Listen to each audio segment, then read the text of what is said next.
Hello, everyone. We are going to give it a few minutes. Thanks for joining. We're going to give it a few minutes and wait for everyone else to join and get the live stream up on YouTube. Hi, everyone.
Hey everyone, thank you all so much for joining us today for Community Concepts Demo Day. So this is the second event that we've had for the Community Concepts event. And if you guys were here last week for pitch night, we had tons of great submissions. However, we did end up with a short list of our winners who will be proceeding to the next round, which is what we're doing here today. So we're going to hear first from Will about Sapphire. He's going to give us an introduction to that, and then we'll go ahead and start bringing everyone up onto stage so they can pitch and present. There was a couple that are not able to make it today, so we will be sharing a recorded pitch that they had. At the end of the event, we'll share the form for everyone to vote on their favorites. And since this is a community-driven project, of course, we want our community to be the final deciding factor in who wins. So yeah, we're really excited to hear from everyone. We've got a lot of interesting use cases for Sapphire. So Will, if you don't mind giving an introduction to what Sapphire is and why it's so important. Yeah, absolutely. Thanks everyone for joining. And we're really excited about hearing all these pitches and all the ideas people have for what can be built on Sapphire. For an introduction for everyone who might not be familiar or just wants to refresh the knowledge on Sapphire. Sapphire is Oasis's confidential smart contract platform that is also EVM compatible. And so why we think this is super interesting is because essentially every other confidential smart contract platform that had the competitors are WebAssembly based, which means that they can't leverage a lot of the network effects and tooling that exists with the EVM. So they can't leverage Truffle, they can't leverage Hardhat, MetaMask, block explorers. A lot of the indexers, oracles are all built around the EVM. And so that means that our time to bootstrap our network and our time for developers to create their applications is going to be much faster. And so that's the idea behind the EVM aspect of it. The next aspect is what exactly is a confidential smart contract platform. A confidential smart contract platform is one that allows developers to hide aspects of state in a smart contract. So this goes far beyond like a privacy coin, which can make private transactions, but this actually allows certain aspects of the smart contract to be private. So that means you can hide I guess anything that has to do with a smart contract. In a DEX, you can hide slippage, you can hide what token it is, you can hide what the price is, all of these things that, are are incorporated into any singular dApp.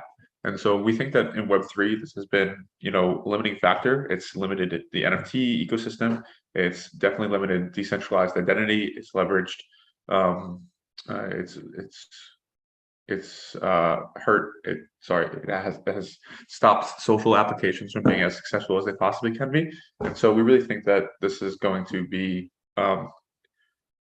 something that propels the Web3 space forward. It's going to be allow for extremely interesting use cases to be developed. And, we've already received a lot of feedback from developers that they're having a great time.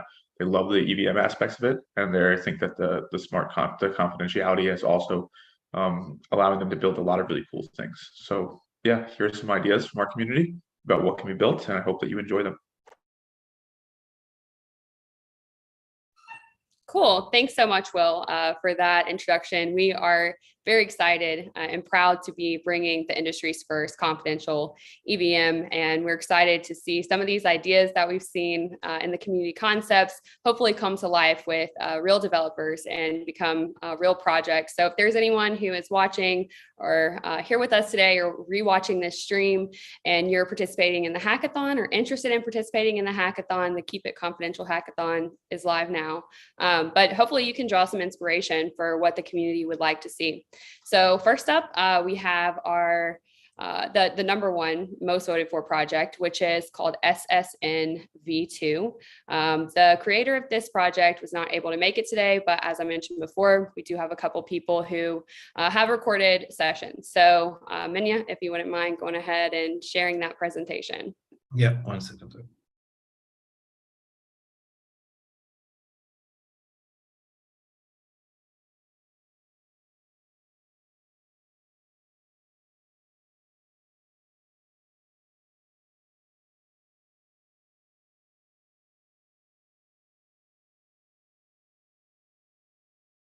I muted myself. Could you hear the video?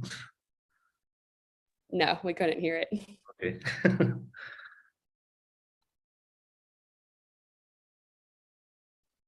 Powered by the Oasis Network's Sapphire pair.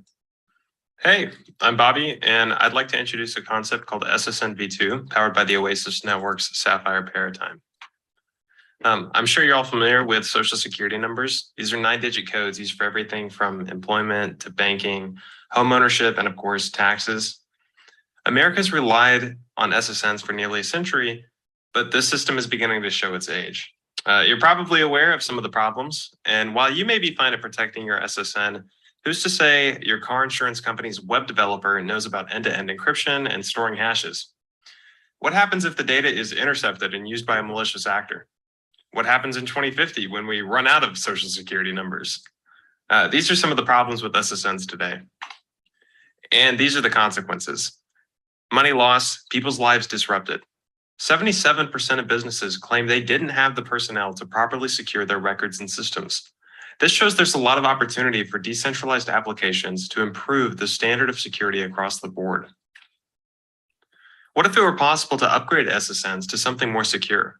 What if your SSN couldn't get leaked in a data breach? What if a system supporting this could last not just 100 years for 1 billion people, but for any number of people forever? Even better, what if this system was modular and could be upgraded over time to support unforeseen needs? After all, we can easily point out the improvements to be made today, but imagine a world in which any software developer could propose a contribution to a system like this for the greater good. This is SSN V2, now possible thanks to the combination of Ethereum's global infrastructure and Oasis Network's Sapphire paradigm. Before showing how it works, let's talk about how you'd get an SSN V2 on Ethereum. This could be administered at a government facility such as a DMV, a post office, or a Social Security Administration office. Citizens could generate a wallet for a new account, or they could bring a proof of identity to authorize an existing wallet to act as their new SSN. Once their identity is associated with a wallet in a federal database, the user simply has a public-private key like you're familiar with. Once an SSN V2 is issued, it can be used to validate your identity.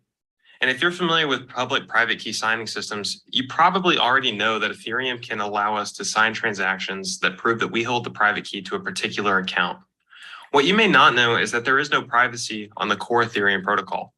Any interaction with a smart contract exposes your parameters in plain text, and it's observable by all that are curious. There are a few applications of identity validation offered by zero-knowledge proofs, but these require that a counterparty already has access to some information that they'd like to verify.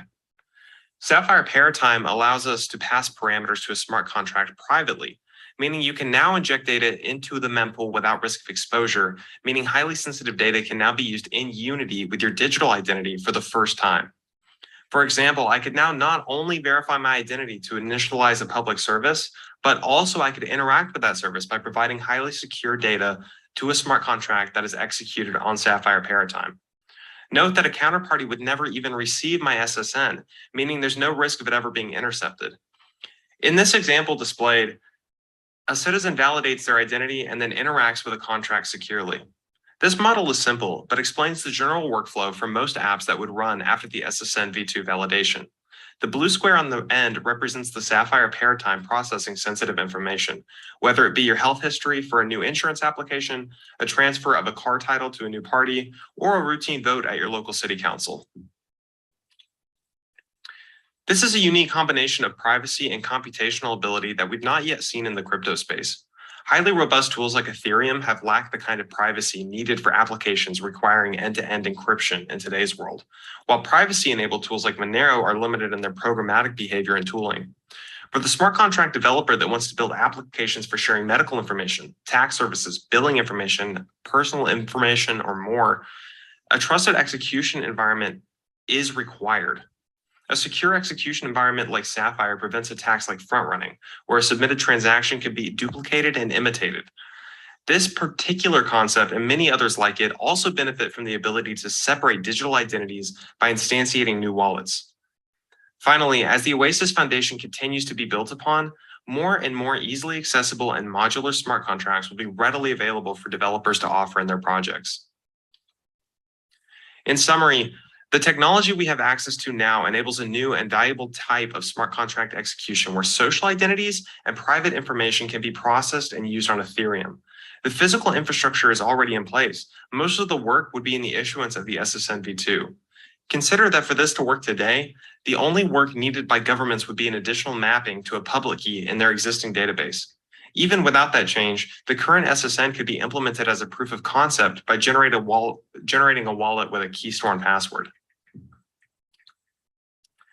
I see a future where personal identity is digital and decentralized, where the tools in place make SSNs easy to use, robust, and safer than ever. Thanks to these technologies, decentralized ledgers, Ethereum virtual machine, smart contracts, private key cryptography, and now Sapphire Paratime, we can begin building that future today. Thanks for your time and for all everybody here has done for the Web3 space.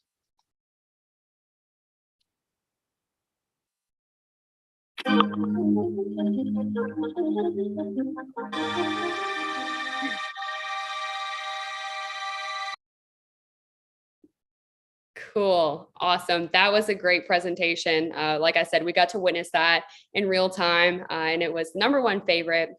So I know that you're not here, but thank you for putting that presentation together. Minya, if you wouldn't mind, go ahead and dropping in the voting form.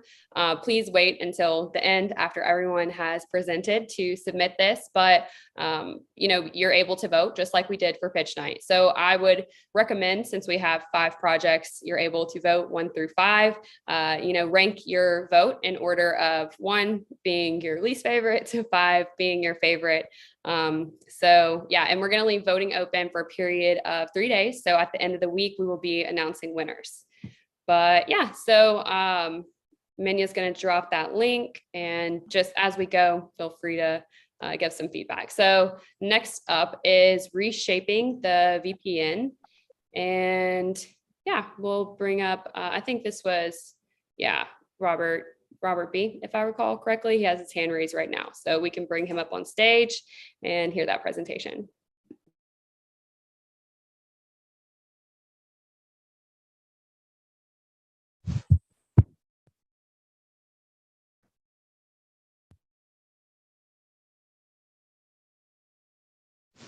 Hey everyone, can you hear me? Yep, we can hear you. Awesome. Let me just share my screen.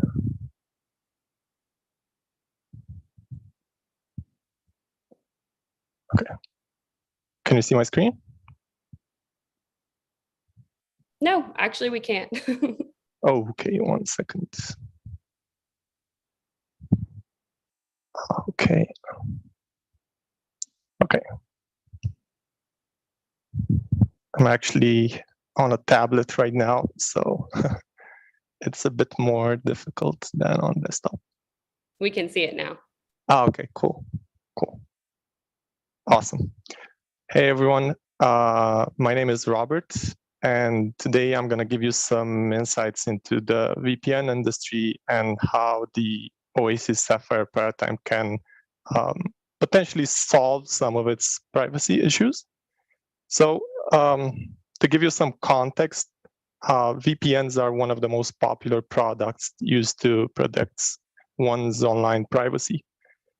These encrypt your internet traffic and conceal your identity online, which makes it more difficult for third parties to monitor your online activities, such as the videos you're watching, the things you're looking for on search engines, the websites you're visiting, and any other activity you're doing. It kind of sounds ideal, doesn't it? But what if I told you there's a catch to this type of service that could potentially jeopardize your online identity and maybe in some cases endanger someone's life?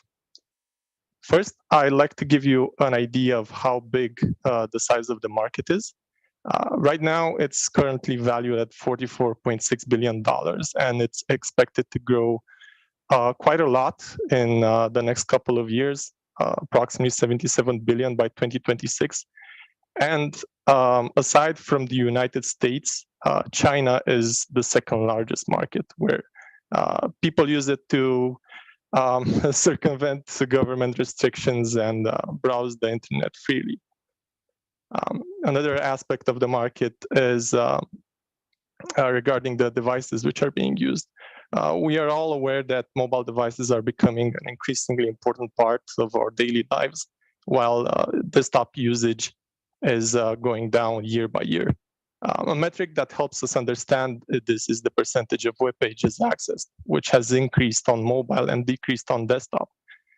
This is why the market for VPNs is primarily focused on mobile devices. Again, to give you more context regarding the market, half of all mobile devices use some sort of VPN to protect their own privacy online, or unlock content, or play games, or any other activity. Half of the VPNs used by people are free, and it is a known market practice that these VPNs might actually sell your data in exchange for the free aspect, which practically defeats the whole purpose of a VPN, because now not your ISP doesn't have access to your data, but the VPN provider has access to it, right? So it's basically the same thing. In some scenarios, it might be even worse for the VPN provider to get your data rather than the ISP. This basically means that the VPN provider is the weakest link, right? And while most VPN providers claim a no-log policy, this isn't always the case. The type of data that passes through a VPN server is quite sensitive, right? You have metadata, which records information about your IP address and location, and you also have your activity data, which is a bit more intrusive, and it includes the actual content you've browsed, files you downloaded, and the videos you've watched. So part of the problem is with ISPs giving up, with VPN providers giving up your data, is more or less regarding censorship. When there is an increase in censorship, so does VPN usage increase, right? This is because most people want to avoid restrictions and remain anonymous to governments. We can see that happening in Russia, where independent news sources were banned immediately after the start of the invasion. And this is where things become dangerous if VPNs providers log their data. The governmental entity may approach the VPN provider and request a complete database of users, their location, and the content they've accessed. A service that basically promises privacy can quickly turn into a life within prison or even a death sentence in some scenarios, right? So in the end, it's not only regarding the fact that they're monetizing your data. It could turn out even worse. And Oasis, with its Sapphire paradigm, addresses this issue and may hold the key to developing a truly privacy-focused VPN. Users retain control over the data and can choose to keep it private before it reaches the VPN provider's servers. This could basically ensure that VPN providers will not monetize your data or disclose it to any third parties for any nefarious reasons, right? And to summarize everything, the Sapphire paradigm would potentially aid in solving this issue of no-log transparency by VPN providers, while also giving users control over their data. With primary application towards the free VPN market, which has been known to monetize data, but could also be applied for more premium services, which could benefit from using Oasis, giving their users, their subscribers, extra assurance that their data is fully encrypted and safe. Thanks for hearing me out. That's all I had for today. Thank you, Robert. Wonderful presentation and another very thoughtful idea about how Sapphire can be used. I really like that these submissions thought outside of the box and maybe just didn't look at the traditional DeFi/NFT gaming side of things and took another approach with it. So thanks again for pitching, everyone in the audience that's watching, or if you're tuning into this live stream after the fact, we'll be sharing the voting form. Just make sure to get your vote in for that. Then we'll move on to our next project, which is called Silent Mint. And I believe that is, yes, Alex Massa right here with his hand raised. So we'll bring him up and hear about Silent Mint.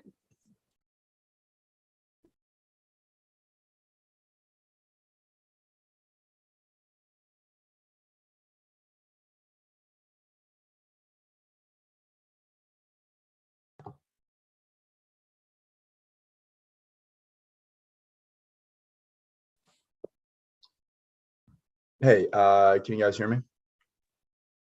Yep, we can hear you fine. Okay, perfect. Let me share my screen.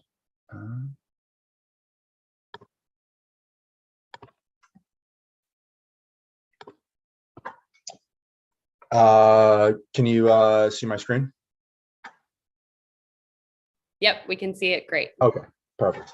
Hello, Oasis team. My name is Alex, and the product that I'm pitching is Silent Mint. It's a confidential use case to empower the Web3 NFT ecosystem. So the current problem facing NFT market currently is that the mints and auctions are fairly inefficient. They waste gas.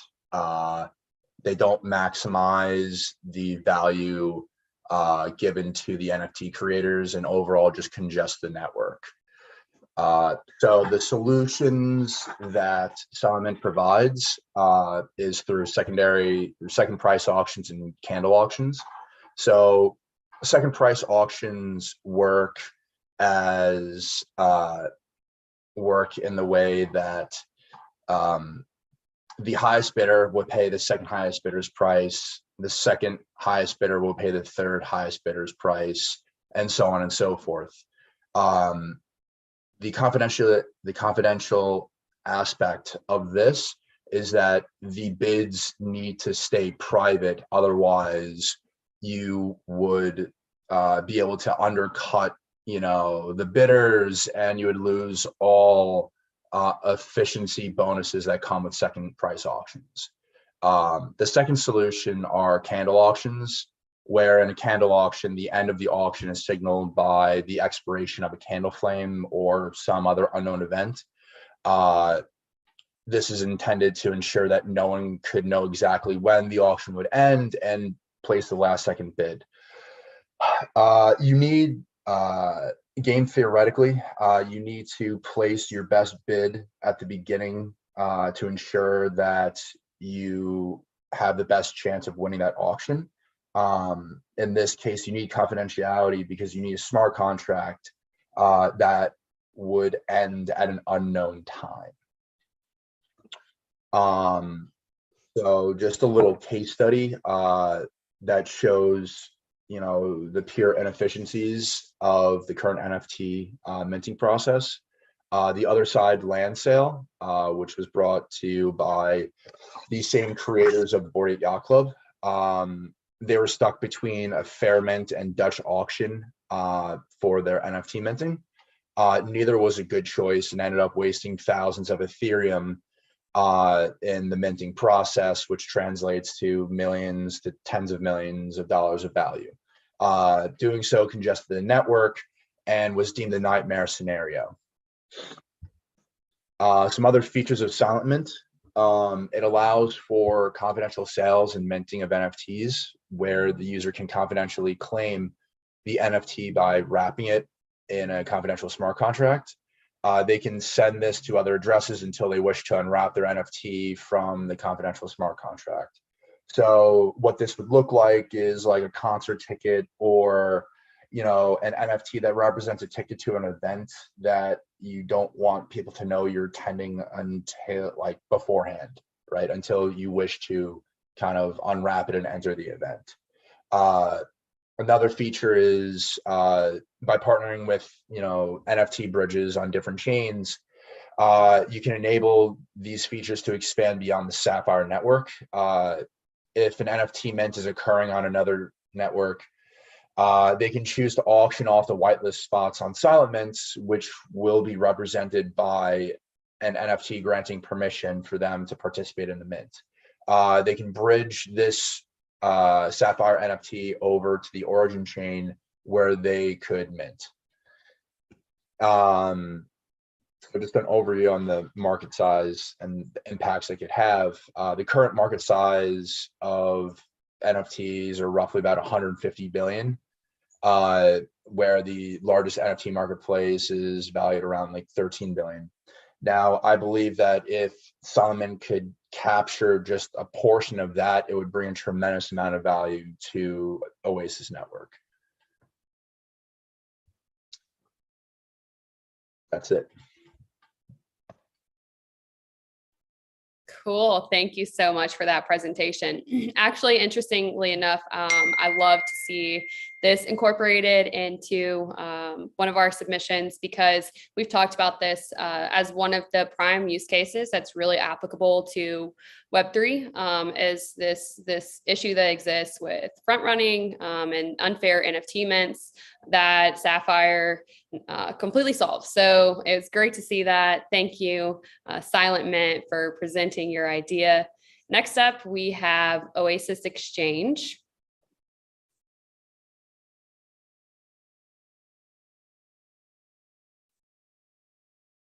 All right, let's hear it.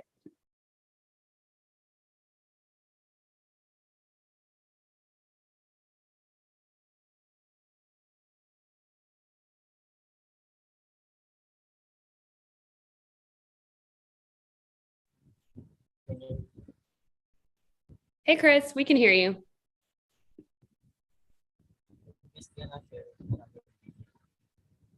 But you may maybe get a little closer to your mic or speak up a little bit. It sounds a little bit distant. Just gonna share another video with you guys.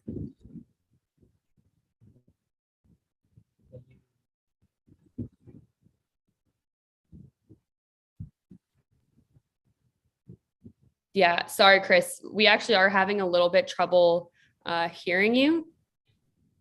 If you're having some technical difficulties and you'd like, Okay, here we go. Screen sharing. Perfect.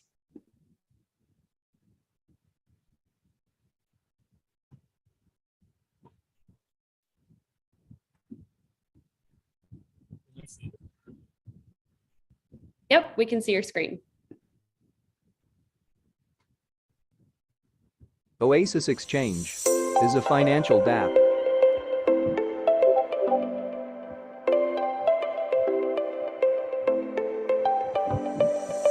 Add money. Adding money through banks and adding money from other crypto wallets.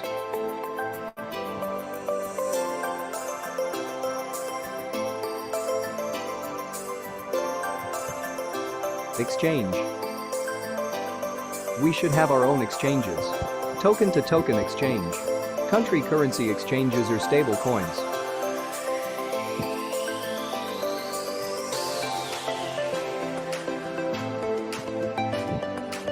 Withdraw. Users can withdraw their money through banks, or they can send it on other crypto wallets.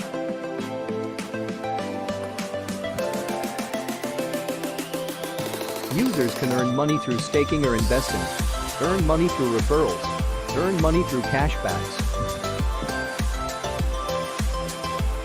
Easiest way to stake for a non-tech savvy person is to use staking services supplied by exchanges because it eliminates the hassle of running their own validator.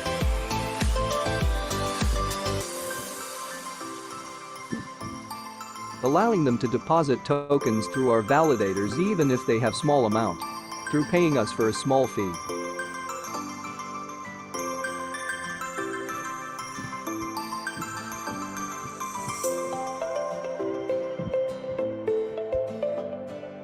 We could earn here by allowing users to borrow money with collaterals and interests.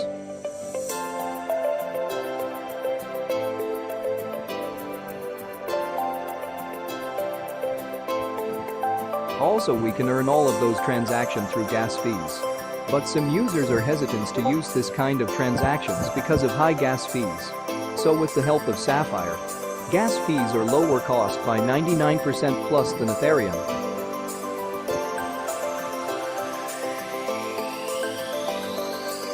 It is necessary to build this kind of dApp, since Sapphire allows dApps to be built that can make data confidential, while still executing smart contracts.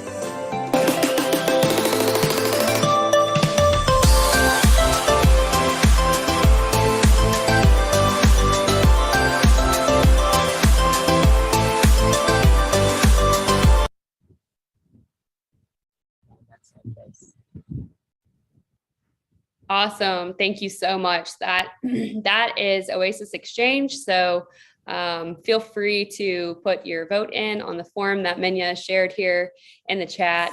Thank you, Chris, for presenting that. And for our final presentation, we have Blood Fuse, which was yet another interesting project that was submitted by our community. So I think that maybe he is not in the audience. So Minya, we may need to play this portion of the presentation. Sure. 1 second. Let me find the timestamp for Blood Fuse's presentation. Cool. Thanks so much.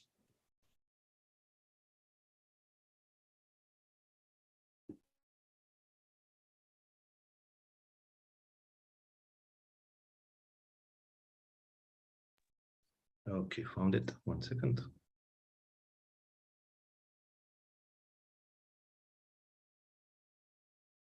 A technical challenge. My name is Onuse. My name is Onuse Ogenabugaga from Nigeria. I'm a blockchain advocate, and I'm here to present Blood Fuse. Blood Fuse is a Web3 solution that connects blood donor to blood banks and hospitals in need of blood. In my country, Nigeria, over 1 million units of blood is required on a yearly basis, but less than 100,000 units is is what is being received, and then this gives birth to the solution, Blood Fuse. Actually, we are already working on the UI design. This is the UI design. This what I'll be presenting. And when the opportunity came for the community, for us to submit on the community project, not technical project, I just have to submit because I was already on it. And here it is. As we all know, a lot of people, records that has to do with health needs to be private and confidential. In as much we want a transparent transaction on the blockchain, in this case, vis-a-vis using Sapphire, we want to use Sapphire to aid us in protecting confidential information as regards our donors and patients that will be receiving blood on a platform. So this platform connects donor and the blood bank when there is a request for blood. And the transaction is being done on the blockchain network. And using the, okay, let me go over the platform now. You can donate blood. It's registered blood donor via the community-related donor. The blood donor, they sign in as users. The blood banks and hospital, they also sign in as users as well. And they will be able to create accounts. They'll be able to create their various wallet, and the platform also, in the course of reimbursement, for blood processing and blood packaging, it accepts cryptocurrencies, and it also accepts fiat currencies for the transaction. I don't know if people are hearing me, but I don't know if my internet is not really too okay. I don't know if you're hearing me, but we hear you great. So, we hear you great. Okay, sorry, okay, that's good. So the donors can make an appointment. Make your appointment to donate blood, and then this is it. It gives you the platform for you to create your accounts, and then the account is being created. Then there is a geomapping system that connects that shows the nearest blood donation centers to the donor, and the donor goes to the blood donation centers to donate blood based on proximity. The nearest donor and the nearest blood bank, they are matched based on the system, and the system tracks that. So this is a geomapping system on the platform. Then, still on the geomap, you can book your appointments and all that. So this is a dashboard of the user. The user, let's say, for example, lower 2B, it gives you the number of, it gives you the medical reports and all of that. And these reports by conventional blockchain, it will be on the network, but this is where Sapphire comes in now in terms of confidentiality. Members can keep this record in confidence, whereby, though yes, there is transparency in transaction, but it is not being triggered for everyone to see. So that's the reason why we want this project, Blood Fuse, which is a Web3 blood donation platform, to be built using the Sapphire EVM smart contract that will a smart contract from the Oasis network, courtesy of Sapphire, that will aid confidentiality in terms of medical records and some confidential records. Then the market is presently this is where you book your appointment being booked. Sorry, I didn't do medical reports. Well, that's just it. Blood donation platform We want to build it on Sapphire. The reason being that we want most of the transaction records to be highly confidential, and we are using this. We feel Sapphire is okay for us because it's, the gas fee is relatively low, and scalability is solid, and it will allow us to cross for the cross-chain application activity. Presently, other ecosystem can as well benefit from this solution. So this, since the Sapphire gives that, it is a solid solution for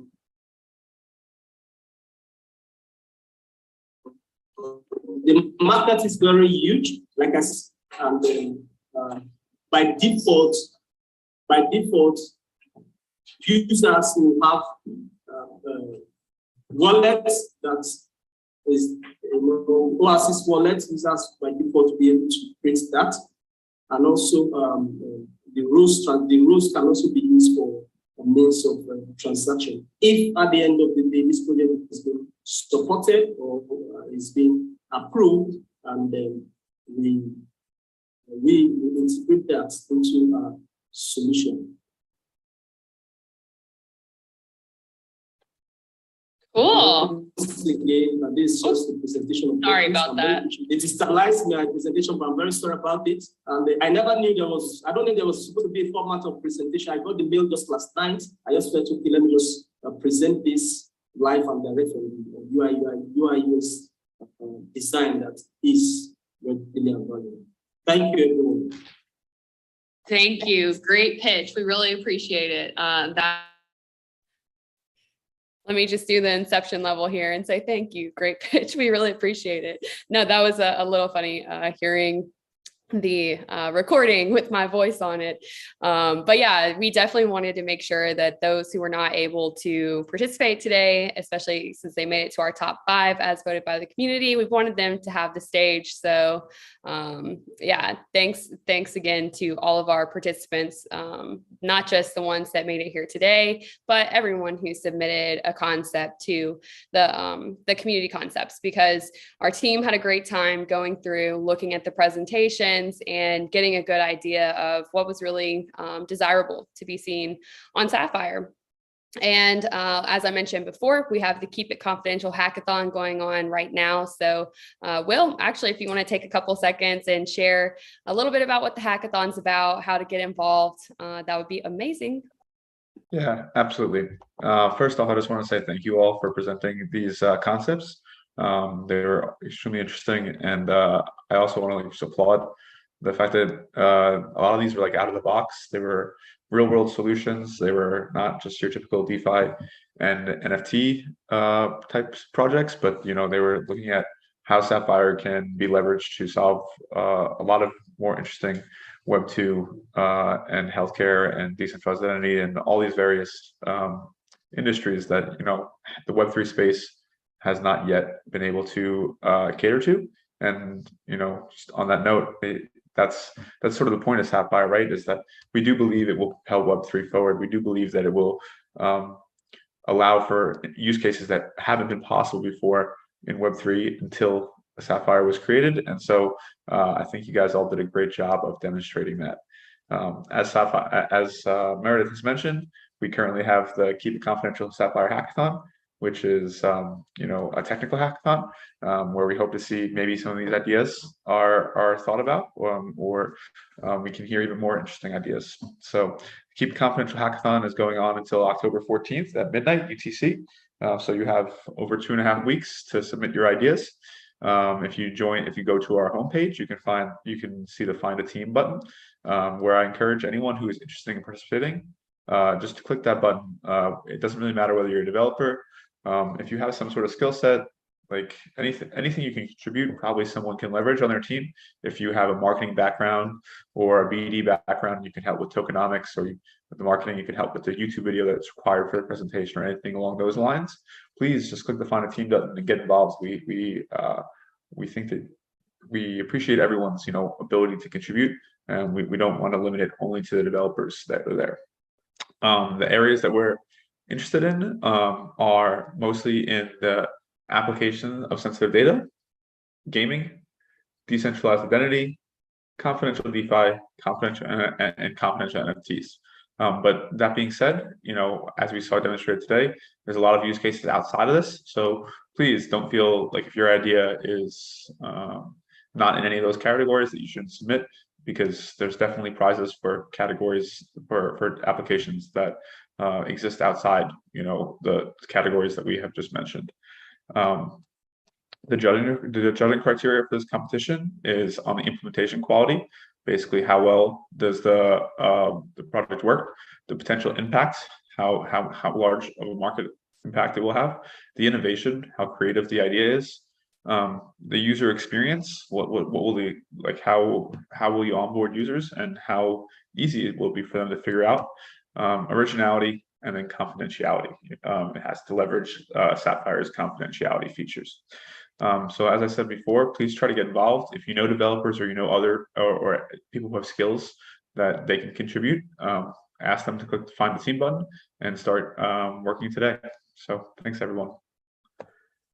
Cool. Thank you, Will, for that awesome presentation of the Keep It Confidential Sapphire Hackathon. So this hackathon is on testnet. It's our first hackathon that is on Sapphire, but there will be plenty more to come. So just be on the lookout for that. Also, I'd like to add that this week we have a few more events related to the Sapphire Hackathon, because we just want to raise as much awareness about this as possible throughout the developer community. We encourage you to attend those events and then share them within your own network as well. So on Thursday, we will have the office hours, and we will have the senior engineering team from Oasis, talking about the hackathon, answering questions, and putting all of this into very technical terms, but also easy to understand terms. So we encourage you all to sign up. We can drop the link in the chat, and you can also find it in our Discord, Twitter, any of our community channels. We'll also have a couple more AMAs that we'll be sharing about, and just take a look at our social channels and community channels, and you'll be able to view them all there. So we hope to see everyone there. Thank you again for attending this demo day, and please do get your votes in. We heard from everyone, so rate those from 1 to 5 and submit your votes, and we'll leave that period of voting open for 3 days and then close it and announce our winners. But yeah, if you have any questions about Sapphire, the hackathon, or anything about Oasis, hop on over to Discord or Telegram, our Reddit channels, any of our community and social channels, and we're happy to help. Thanks so much, everyone. Thanks, everyone. Have a great day. Bye. Bye.